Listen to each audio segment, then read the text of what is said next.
वर्तमान पाणीपाग खबर को नहीं बड़ खबर। आज राज्य में वर्षार परिमाण बढ़िब, जहाँकि आसंता 3 दिन धरी राज्य में अनेक स्थान में हाल्का मध्यम धरणर वर्षा हेबा नहीं पूर्वानुमान करिछि पाणीपाग विभाग।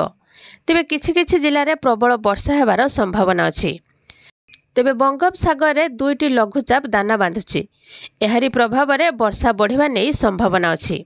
तेबे आज वर्षार परिमाण बढ़िबा नहीं पाणीपाग विभाग पूर्वानुमान करिछि। उत्तर पश्चिम और पार्श्ववर्ती पश्चिम केन्द्रीय बंगोपसागर में आसंता 14 तारिख में पाखापाखि यह घूर्णिबलय सृष्टि हो पारे। यह लघुचाप रूप मध्य नहीं पारे।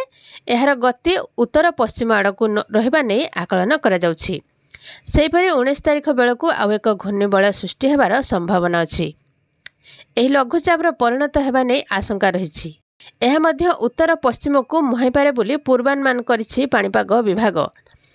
18 तारिख रु 25 तारिख भितर अपेक्षाकृत अधिक वर्षा हो पारे। तेबे एही लघुचाप जोगु सारा ओडिशा रे प्रबल वर्षा हो पारे बोली प्रोफेसर पशुपालक आकलन करछन्ति। तेबे पाणीपाग केन्द्र पक्षरु जारी बुलेटिन दर्शा जाइछि जे आगामी 2 सप्ताह मध्य बंगोपसागर में 2टी लघुचाप सृष्टि हो पारे। तेबे प्रथम लघुचापटी अवपातर परिणत होबा नै मध्य किछि मॉडल आकलन करुथिबा विभाग पक्षरु कहा जाइछि।